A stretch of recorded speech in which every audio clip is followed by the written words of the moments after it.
Ibra kutoka Konde Gang akutana na mambo mazito. Bwana, unaambiwa baada ya msanii Ibra Chinga kutangaza kuhitaji kutoka katika lebo ya Konde Gang, kuna mazito yameweza kutokea siku hii ya leo.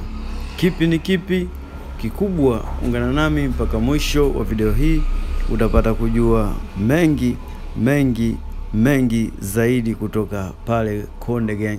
Lakini kitu cha kwanza ni kukumbushe uweze kusubscribe, utabonyeza maandishi mekundu hapo chini yaliyoandikwa subscribe, na pia alama ya kengele au notification, ili uweze kuwa mtu wa kwanza zaidi kupata habari zetu. Pia kule Instagram ukitufollow utakuwa umetisha kinoma noma. Bwana, kama nilivyokuambia hapo awali, msanii Ibra siku hii ya leo ameweza kukutana na mazito. Kwanza kabisa, siku ya jana Ibra aliweza kuposti ujumbe mzito, na nukuu kitu ambacho aliweza kuandika Ibra: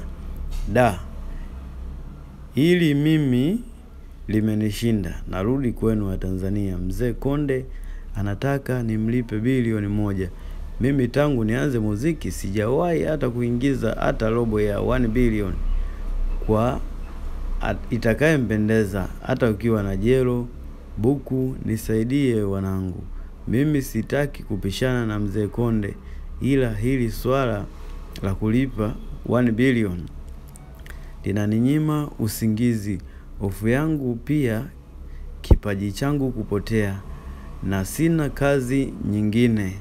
Kwa yeyote atakayejaliwa chochote, lipa namba hii hapa. Huo ni ujumbe ambao aliweza kuposti Ibra siku ya jana, na akaweza kuweka na lipa namba. Kwa hiyo mtu mwenye chochote amsupporti kijana wetu.